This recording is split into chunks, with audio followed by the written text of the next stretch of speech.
Si vous avez les moyens, faites le transit tour proposé à l'aéroport, parce que c'est quand même un petit budget. Donc le vol s'est bien passé, place éco, Qatar Airways, départ de CDG. Et l'avion était confortable, récent.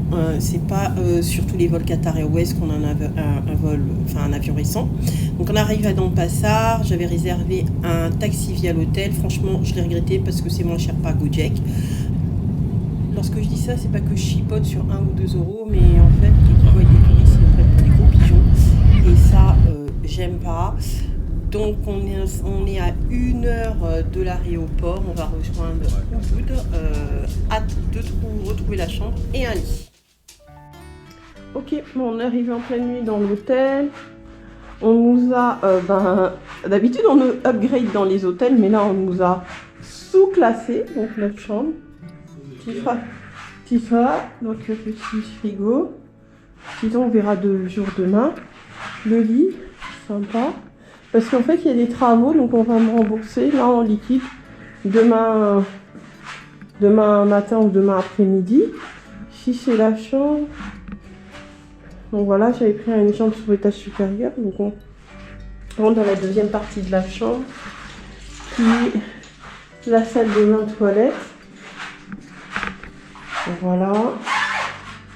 Ici, la douche. Voilà. Il y a l'air conditionné. Il y a des fenêtres. Voilà l'armoire. Donc voilà, en gros, à quoi ça ressemble.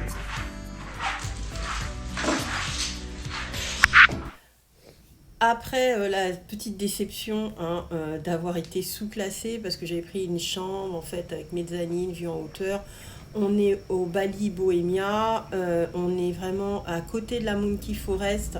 C'est voilà l'endroit, il y a des restaurants, enfin il y a Monkey Forest. On est très proche du centre de Ubud. Donc là on est au Ubud.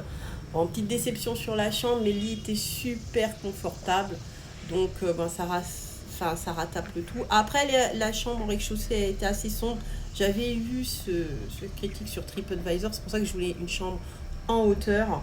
Mais bon, malheureusement, il y a des travaux. Ce que j'ai pas trouvé trop correct de la part de l'hôtel, c'est qu'ils nous ont pas prévenu que ils refaisaient des travaux dans les chambres. Donc ils m'avaient proposé quand même honnêtement de soit trouver un autre hôtel et qui me remboursait l'intégralité. Franchement, à l'heure où je suis arrivée, j'avais pas trop envie de faire plein de démarches pour changer d'hôtel, trouver un autre hôtel. Voilà, moi j'ai choisi cet hôtel, bon certes parce que la chambre me plaisait, mais aussi parce que par rapport à sa position, près de la Monkey Forest, un poumon vert, pas loin du centre-ville de Ubud, on pouvait y aller à pied, donc voilà. Après, bon, c'est vrai, il y a petite déception, mais la chambre, franchement, ça va. Au prix où j'ai payé, c'était 35 € la nuit. Je voulais pas prendre une chambre trop chère. J'étais pas dans le cliché, super villa. Il faut savoir qu'il y a des villas aussi à louer, mais elles étaient indisponibles, avec piscine individuelle. J'aurais pu le faire, mais bon, elles étaient indisponibles et c'était pas très cher. Donc, ce qui était bien aussi dans cet hôtel, c'est qu'ils ont leur propre restaurant et ils font concert. Le concert, c'est pas pour ça, mais bon, il y a un restaurant.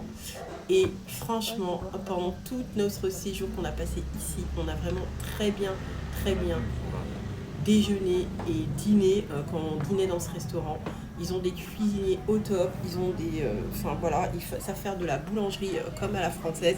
Franchement, c'est vraiment stupéfiant, c'est vraiment très bon. Il faut savoir que tous les plats dans ce restaurant, majoritairement en fait, ils sont, c'est majoritairement, c'est tous les plats, ils sont véganes.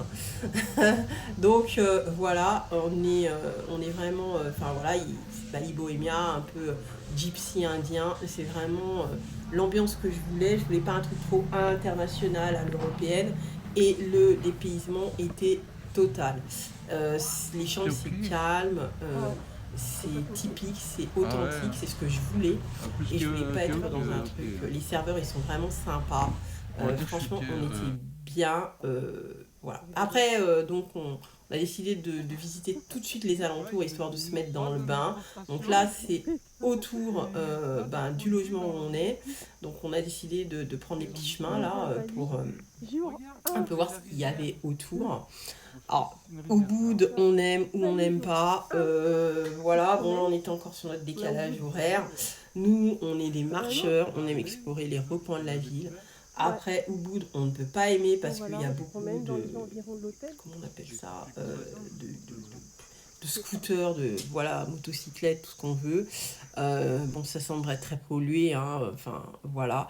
Mais ici, à côté de notre hôtel, il y avait des petits chemins comme ça, vous voyez, on peut se balader. C'est très mignon, c'est très typique. Après, bon, Bali, bon, Ubud, si on n'est pas dans les lieux hyper touristiques, faut dire, ça pue tout le temps. En termes de gestion des déchets, là, vous voyez l'eau comme ça, ben, ça pue en fait, hein, c'est pollué. Donc là, c'est le petit chemin qu'on a pour aller de l'hôtel à Ubud centre-ville. On avait un petit chemin. Alors là, il est tôt. Ce jour-là, il est tôt, donc il n'y a pas trop de scooters, mais je peux vous dire qu'il y a certaines heures où c'est hyper blindé et c'est presque impossible à marcher. Donc nous, voilà. Après, on a commencé à comprendre à quelle heure il fallait à peu près marcher pour pouvoir être vraiment tranquille dans les rues, puisque les balinés, ils ont leur horaire, et puis après, ils sont très pratiquants aussi. La cravate et Donc voilà, il y a des heures où ils se calment un petit peu. Donc voilà, moi j'ai adoré toutes ces statues, toutes ces représentations balinaises, c'est vraiment super.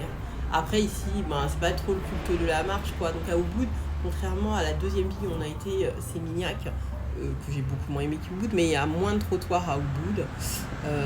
Voilà, leurs égouts puent. Alors vous voyez les petites trappes là avec les fleurs, c'est des égouts, ça pue. À chaque fois que vous passez dessus, c'est une horreur. Voilà, ce qui est beau, c'est voir les temples. Ensuite, tout ce qui est artisanat, c'est magnifique. Euh, ouais, c'est vraiment très beau. C'est une claque culturelle. C'est vraiment très très beau. En plus, on a eu beau temps. Après, il y a le dérèglement climatique. Nous, on nous a dit que normalement, il commençait à pleuvoir puisque la saison de pluie approchait. On est vraiment à la limite. On avait même pris les kawaii. Et ben non, on n'a rien eu. Et ce qui était bien aussi, c'est qu'on n'a pas été trop attaqué par les moustiques. Donc ça c'était super. Donc là c'est des temples, on marche dans les rues. Au bout, il y a des gens qui disent que voilà, au bout on peut pas marcher, il faut absolument prendre une motocyclette pour visiter.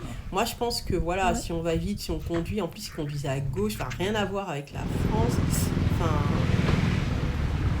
voilà, là c'est un fameux restaurant, le Canard, le Dirty Duck. Ça pue à côté, enfin moi je pourrais jamais manger là. Bref, donc il faisait à peu près 31-32 degrés, la chaleur était très écrasante. On marchait à peu près, sans mentir, hein, 10 km par jour, on explorait les coins, on a souffert quand même hein, avec le soleil.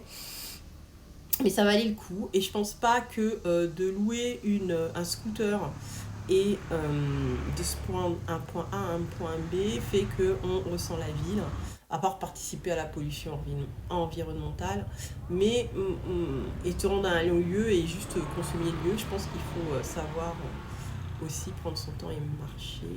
Donc ici on est dans un quartier résidentiel qui est tout proche de notre hôtel, on est vraiment à 2 pas. C'est pour ça que je l'ai réservé d'ailleurs, parce que voilà, c'était cette ambiance, se sentir un petit peu proche et pas dans un hyper gros resort. C'est vrai.